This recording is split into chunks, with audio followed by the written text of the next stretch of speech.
नमस्कार, मैं हूं ब्रह्मदत्त दुबे और आप देख रहे हैं सागर एक्सप्रेस न्यूज का खास कार्यक्रम राजनीति का रोज नामचा। हिंदुस्तान की तारीखें और मध्य प्रदेश की तारीखें इस चीज की गवाही देती हैं कि जिस नेता का कोई आका नहीं, वो यहाँ ना तो राजनीति कर सकता है, ना ही उसकी सियासत महफूज होती है।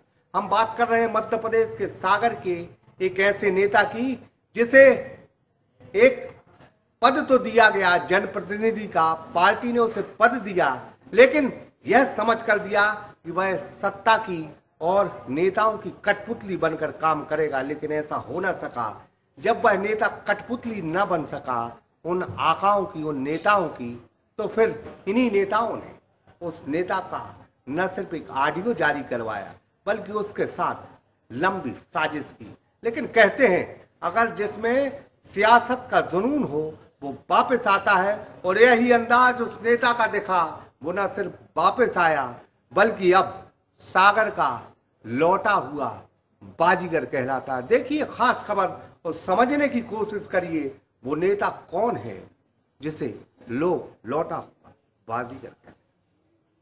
सागर एक्सप्रेस न्यूज ये खास खबर। मध्य प्रदेश की राजनीति में ऐसे कई दौर आए हैं जिनमें तमाम पार्टियों ने कुछ राजनीतिक चेहरे खोजे। बाद में इन चेहरों ने जो कमाल दिखाया, उसके बाद इन चेहरों को पटकने के दौर चले। राजनीति के रंगमंच पर इन नेताओं को इस वजह से पटकने की साजिश हुई कि यह बड़े नेताओं की कठपुतली बनने से मना करते रहे। उसके बाद जो अंजाम उनका हुआ कि बस वो वक्त की गहराइयों में दफन हो गए। हम बात कर रहे हैं सागर जिले के ऐसे कुछ नेताओं की जो वक्त से लड़ते तो रहे, लेकिन उनका कोई आका न होने की वजह से उन पर राजनीतिक प्रहार होते रहे। वर्ष 2014 के नगर निगम चुनाव में जब मध्य प्रदेश की राजनीति में भाजपा की सरकार थी और नगर निगम का जाति अंक गणित के पिटारे में यह सीट एससी वर्ग से अलग होकर पिछड़ा वर्ग में आ गई। पिछड़ा वर्ग से कई चेहरे महापौर के लिए सामने आए। उस वक्त मध्य प्रदेश की राजनीति में भाजपा के पाले से संगठन मंत्री अरविंद मेनन का दबदबा था और पार्टी चाहती थी किसी सोनी समाज को महापौर का टिकट मिले। लेकिन तत्कालीन समय में प्रदेश शासन के परिवहन मंत्री भूपेंद्र सिंह के पाले से राज बहादुर सिंह का चेहरा प्रबल दावेदार था, जबकि कांग्रेस के प्रदेश अध्यक्ष अरुण यादव अपनी पार्टी से कांग्रेस के पूर्व शहर अध्यक्ष जगदीश यादव का नाम तय कर चुके थे। महापौर की सीट पर घमासान था। पार्टी के सागर से भाजपा विधायक शैलेंद्र जैन को इस अहम टिकट में अपना रोल अदा करना था। वहीं पार्टी के समन्वय समिति के अध्यक्ष टीकमगढ़ के सांसद वीरेंद्र खटीक ने अभय दरे की दावेदारी पर सवाल खड़े कर दिए थे।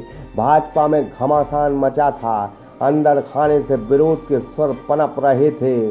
शैलेंद्र जैन की जिद चली और इशारा संगठन से तय हुआ। नाम घोषित हुआ। नाम था अभय दरे, जो शहर के एक जाने माने इंजीनियर और बिल्डर थे, साथ ही भाजपा के सक्रिय कार्यकर्ता थे। इस शहर में टिकट को लेकर तमाशा हुआ। आरोप लगे कि महापौर का टिकट भाजपा ने 7 करोड़ रुपए में बेचा है। शहर में पुतले जले।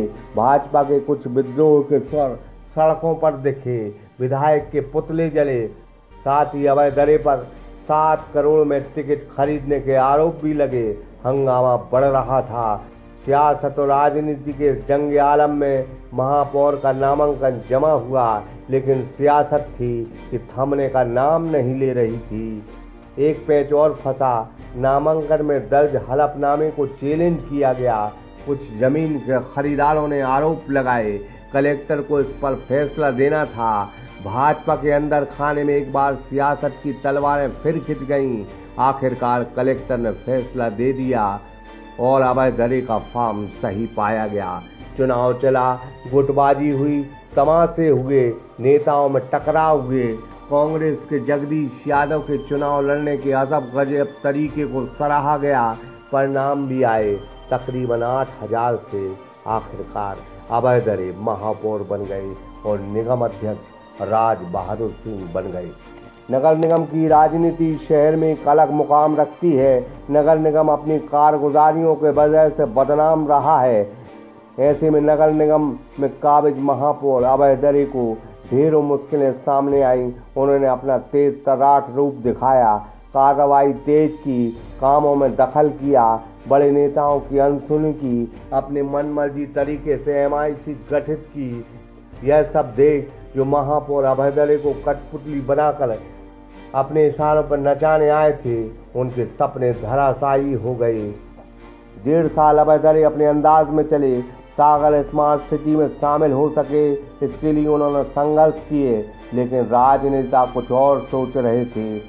वो बार बार यह कह रहे थे कि सागर स्मार्ट सिटी की लाइन में नहीं है।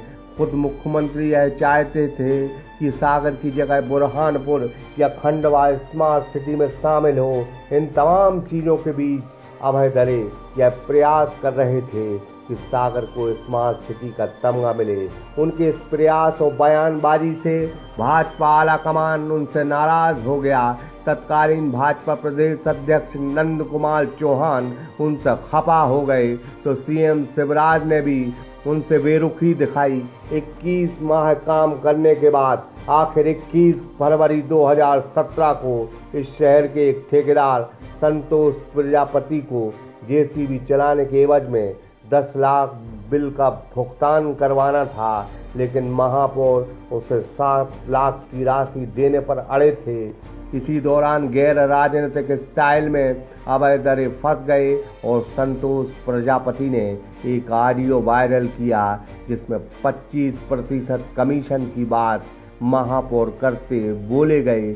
यही ऑडियो उनकी राजनीतिक हस्ती को मिटाने के लिए काफी था। कांग्रेस के साथ भाजपा के कुछ नेताओं ने सरकार पर दबाव बनाया और उसी ऑडियो मामले में आखिरकार सूबे के मुख्यमंत्री शिवराज सिंह चौहान ने जांच के आदेश दिए और कहा कि इस मामले को EOW को सौंपा जाए। आनंद फानंद में जांच हुई। आयुक्त विवेक अग्रवाल ने 3 मार्च को एक आदेश जारी किया और महापौर के वित्तीय पावर सस्पेंड हो गए। अब अभय दरे पार्टी के लिए बेगाने हो गए। उन्हें किसी भी कार्यक्रम में भाजपा बुलाने में परहेज करने लगी। अभय दरे ने संघर्ष किया और सितंबर 2017 को 30 पेज के आदेश में उनके वित्तीय पावर फिर बहाल हो गए। इस बीच इस शहर को स्मार्ट सिटी की सूची में शामिल कर लिया गया था। कैसे अभय दरे बने और कैसे उन्हें गिराया गया? क्या ऑडियो न्याय पद्धति में इतना कारगर रहता है कि एक भाजपा नेता को सरकार रहते महज 9 दिन में निपटा दिया गया? शुरू से ही उन पर साजिश के तौर पर टिकट 7 करोड़ रुपए के खरीदने के आरोप लगे, लेकिन प्रमाण किसी के पास नहीं था। क्या किसी नेता को राजनीति करने का हक नहीं? मध्य प्रदेश की राजनीति में उन नेताओं की राजनीति हाशिए पर आ गई जिनका कोई आका नहीं होता।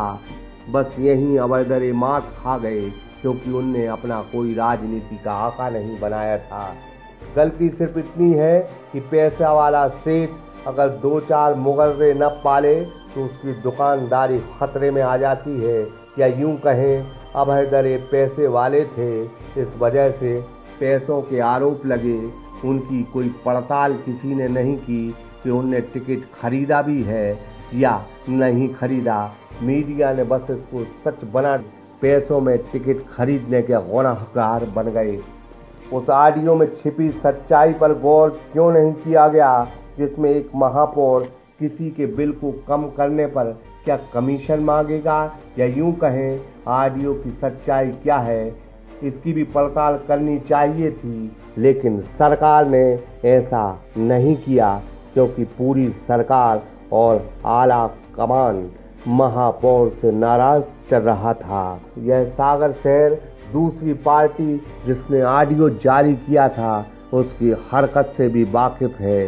क्या वो उसको नहीं जानता? इन तमाम चीज़ों की पड़ताल करे बिना एक नेता कैसे बदनाम होता है, इस खबर में हमने देखा है। इकराम खान के साथ शंकर विश्वकर्मा, सागर एक्सप्रेस न्यूज सागर। सागर एक्सप्रेस न्यूज कि वीडियो अगर आप YouTube पे देख रहे हैं तो उसे सब्सक्राइब कीजिए, और अगर यही वीडियो आप Facebook पे देख रहे हैं तो उन्हें लाइक कीजिए, और अगर आप कमेंट लिखना चाहते तो कमेंट भी लिखिए। और आपका दिन शुभ हो, मंगलमय हो, यही हम ईश्वर से प्रार्थना करते हैं। नमस्कार।